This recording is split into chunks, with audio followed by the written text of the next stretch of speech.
yourself, I'd be appreciative. Absolutely. Okay. Are my slides visible now, Michael? Yeah. Yes, they are. All right. So my name is Nestor Perez. I'm a clean energy attorney here at Lawyers for Good Government. I'm here joined by my colleagues Kelly McRae and Jillian Blanchard. They are the Clean Energy Coordinator and Director of our program here for climate change and environmental justice, as well as Franz Hochstrasser, who I think is in the crowd, physically there today.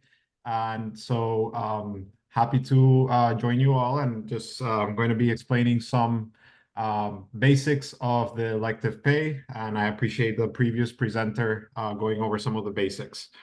So just going to be reviewing the basics and the bonus adders, the filing process, filing timelines, the documentation that will be needed, and any resources on upcoming events that may be of interest to this group.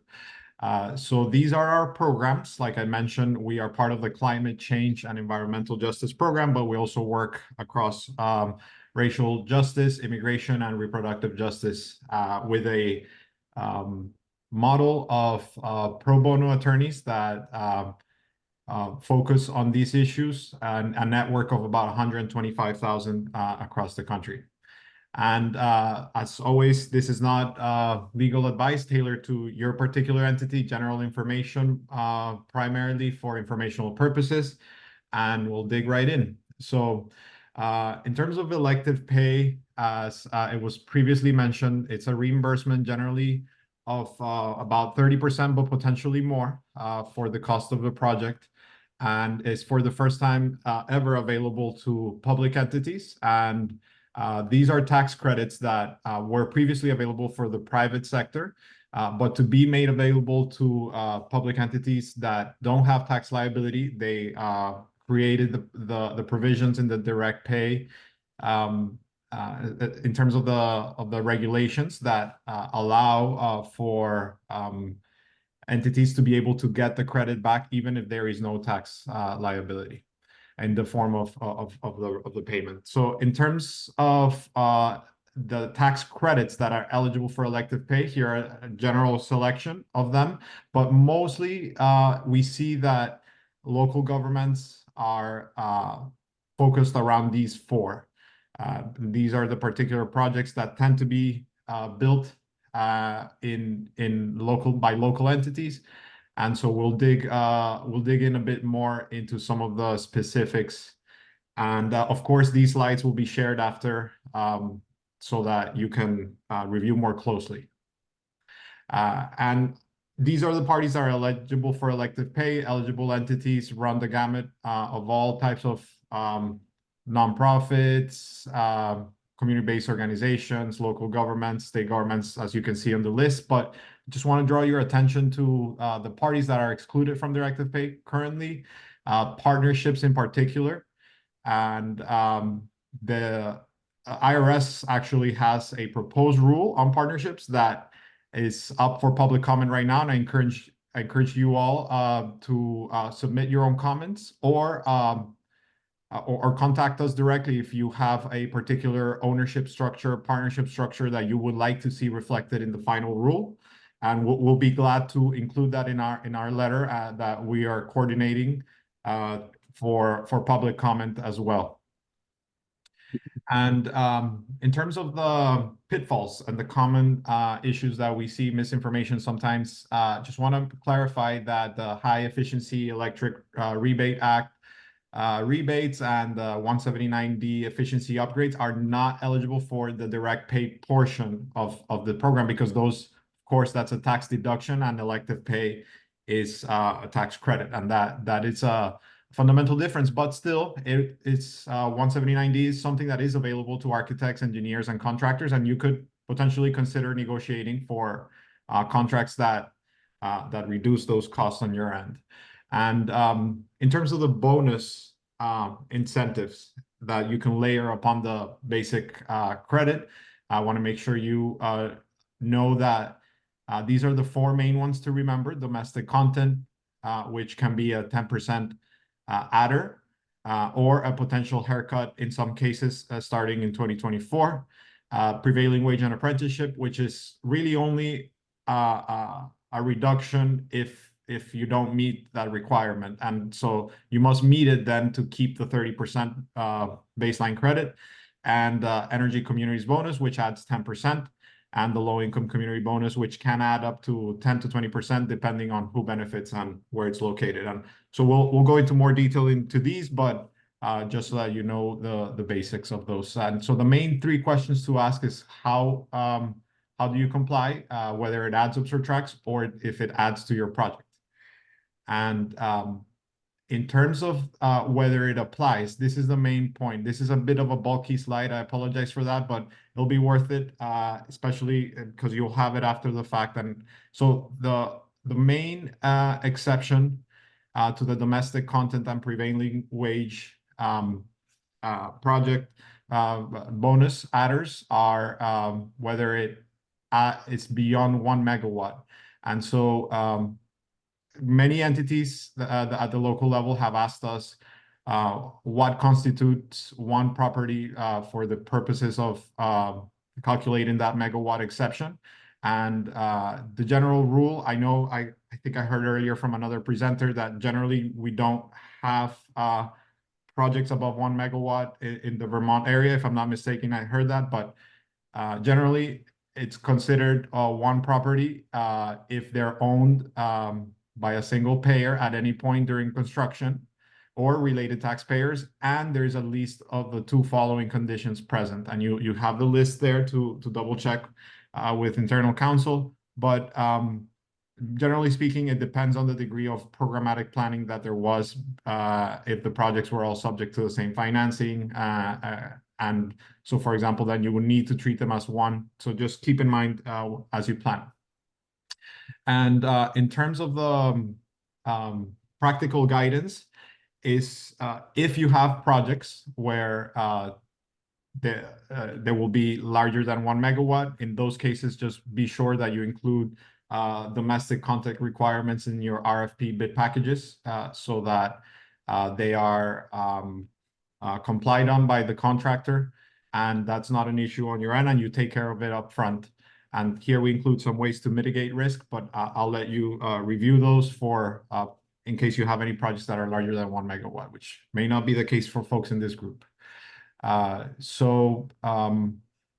Just a bit more detail in terms of whether it adds up, subtracts actual value from the tax credit, the domestic content.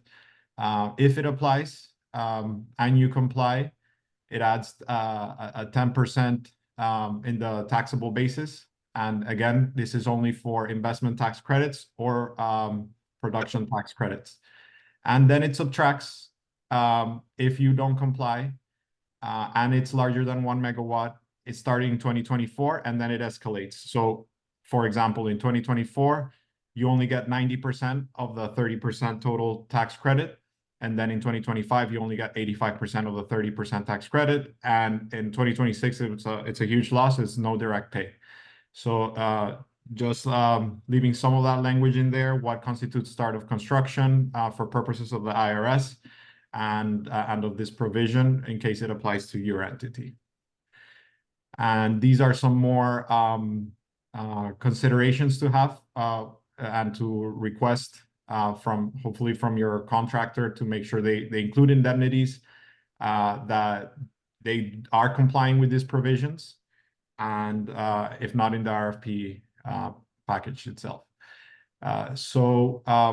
If there are any exceptions, yes, potentially, but these are awaiting final guidance because we're still in the proposed rule phase. The draft guidance was released in 2023, and we're expecting that final rule at any moment. But generally, there is a statutory exception for domestic content requirements, and we include some of that language here for your review.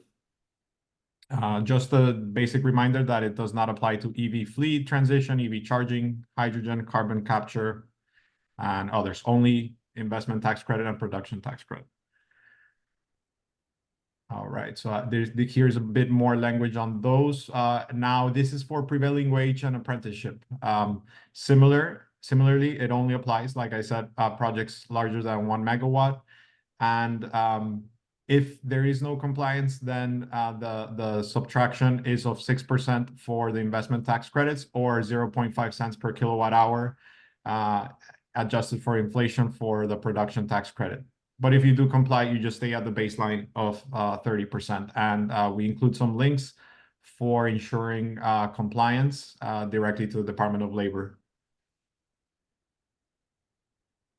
And here is in terms of the energy community bonus tax credit.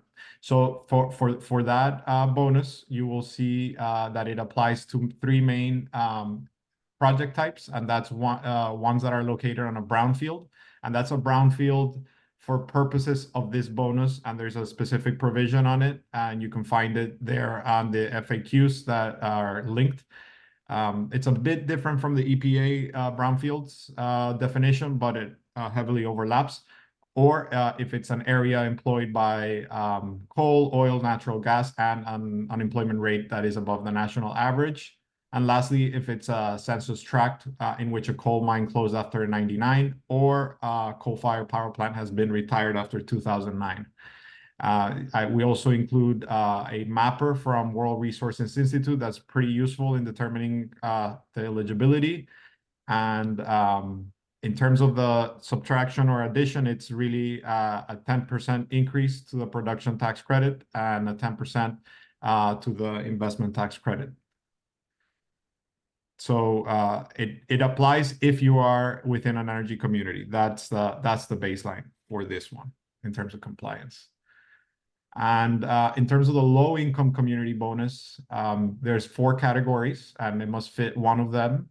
And there is more information in our fact sheet that we link to right here in this slide, but also directly on the DOE Department of Energy dashboard. But I just want to highlight that for 2023 projects, this application period already closed. It's something that you have to apply separately and before you put your project into service.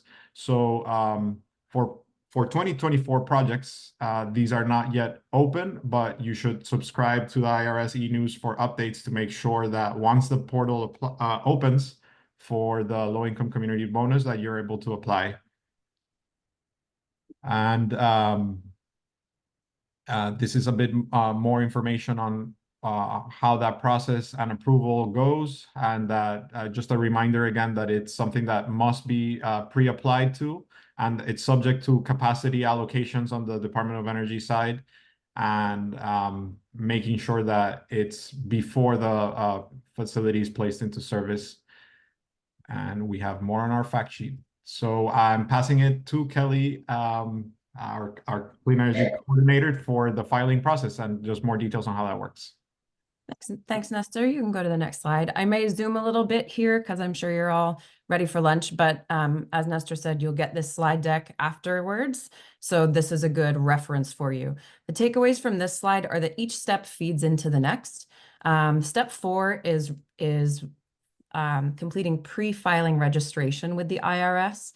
That's really where the bulk of your early information collection is going to go. All of the things you're going to be doing on collecting addresses of solar installations, project sizes, the EIN of the project owner, all of that information collection will be done up front and go into the pre-filing registration portal. And then you'll have all the info you need to subsequently file tax forms later. Looking at step 5, we're going to talk more about filing timelines and some important things to know about fiscal year and the IRS's tax year. The important thing here is that your entity will generally be filing one 990T per tax year. So you want to make sure you're capturing all of your eligible projects on that one 990T. That's going to take some coordination between your different agencies and offices. So keep that in mind as you're planning projects. All of the other forms listed here, the 8936A and the 3800, will roll up into information that you're going to put on your 990T. So Seems like a lot of steps, but each step feeds the other. Each form feeds your 990T.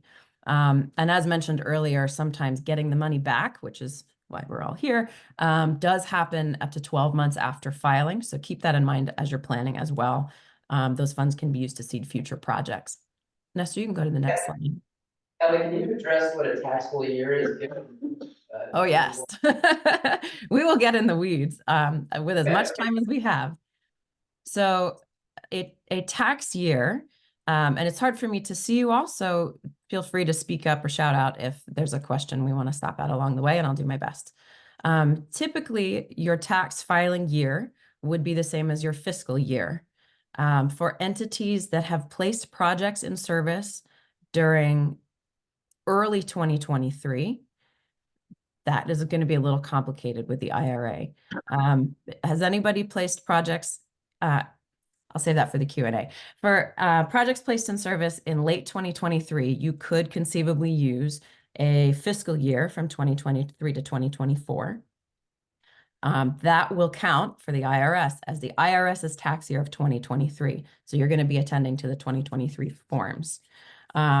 You will be filing those forms 4.5 months after the end of the tax year in which your project was placed in service. So for an example, for a January 2023 to December 2023 fiscal year, your first filing deadline would be 4.5 months after the end of that period. It would be May 15 of 2024. There is an automatic extension that is available, adding 6 months to your timeline. That would take you to November 15 of 2024. If you have a June 2023 to July 2024 fiscal year, and that's how you want to file your first 990T, then your first filing deadline will be November 15 of 2024. And if you use that 6-month extension, that will take you to filing in May 15 of 2025.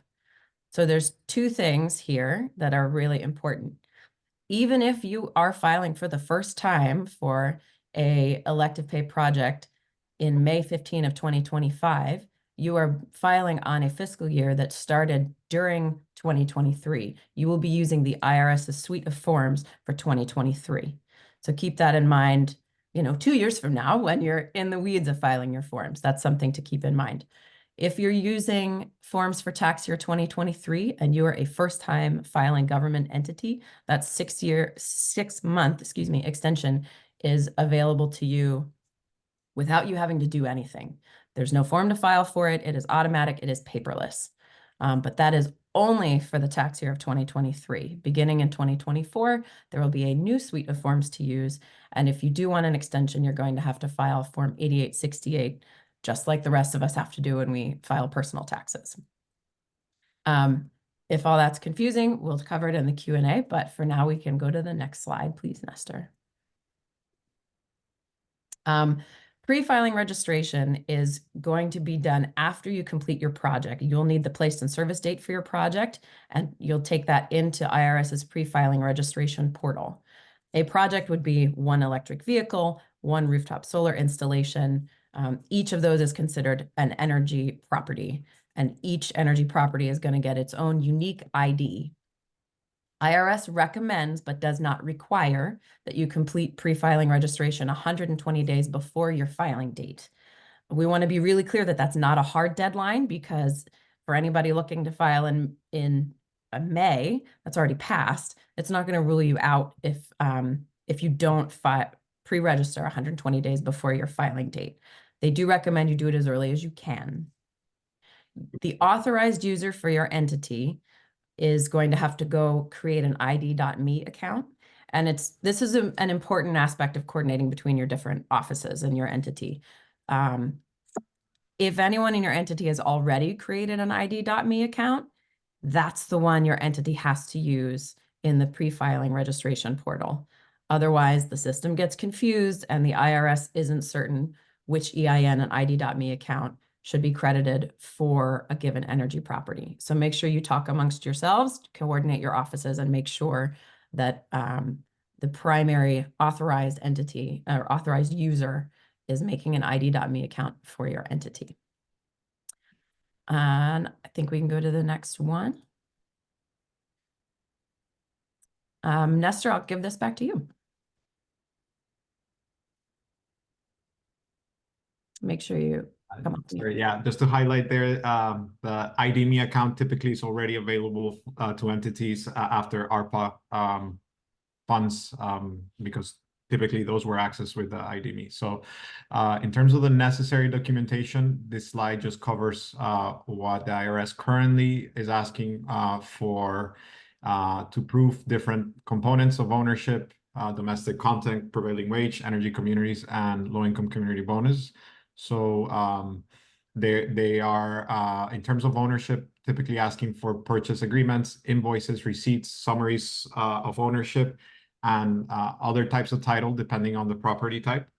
And in terms of domestic content and prevailing wage, we're currently waiting on the final rules to provide the specific documentation that's going to be required in the end. But for now, it's something that, like I was mentioning earlier on, you could include in your bid package and just demand that the contractor put indemnities that certify that they're complying with those.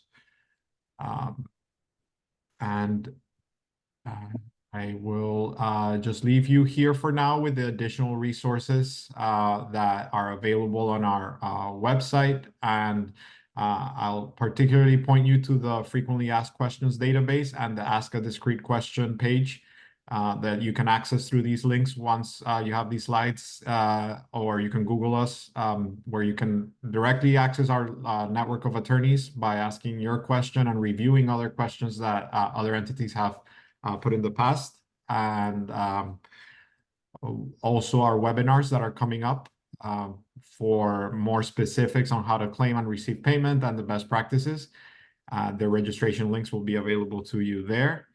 And yeah, just any questions that come up, we're happy to. Our director, Jillian Blanchard, is also on the line. Apologies, she's a bit under the weather today, but she's available on the phone, and we can tackle any questions come up. Thank you so much. Thank you so much. A couple of questions from the audience for any of our panels. I do have a question actually for Carrie, and this is, did you utilize the tax credits, or did Shabbat use the tax credits in determining their R1? Yes. They did, and so that was all included in the net. Yeah.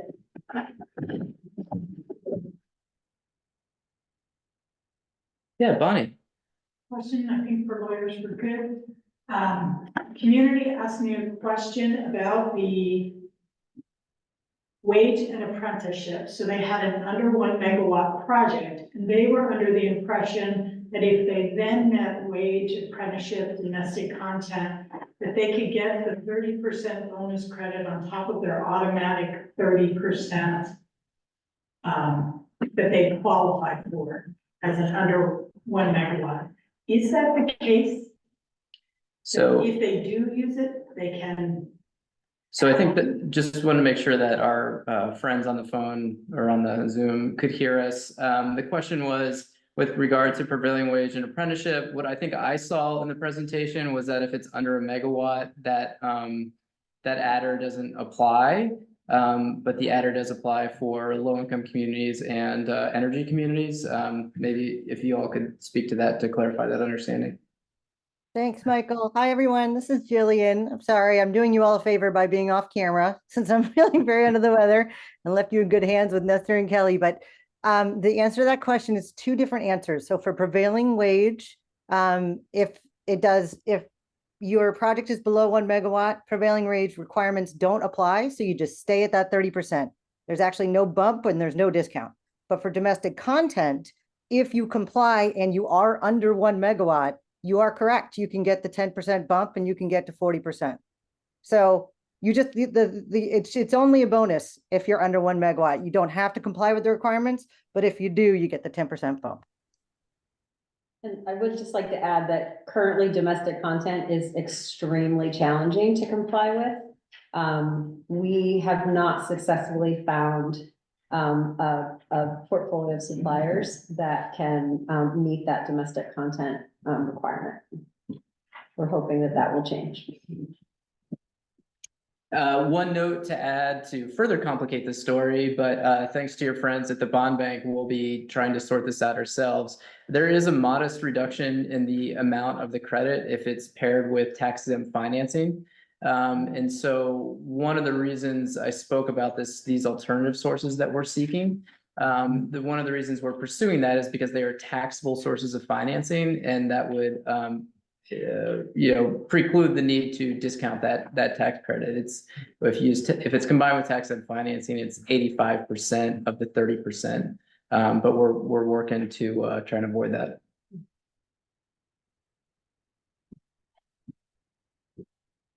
Okay, any more questions? This was amazing. So I hope everybody is aware of how amazing this was. I'm not trying to pat ourselves on the back, but this really was at the forefront of anywhere in the country, understanding how this works, how can it apply to your community. And the good news is in Vermont, it's gonna be a lot easier since our projects are small. So this will, as I said, this is recorded, we'll put it online. Huge thank you to our panelists, Mike, Carrie, Lawyers for Good Government, Franz, for joining us. I'm so appreciative of your time, from everyone in Vermont to the lawyers. Thank you.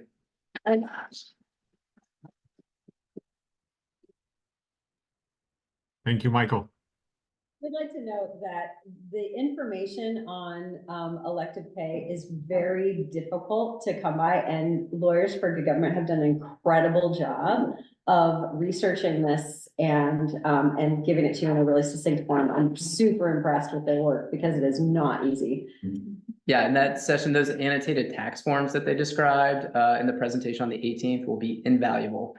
So we'll just blast out that webinar to everybody. All right, thank you guys. Thanks so much. Thank you. Enjoy the rest of your day. Okay.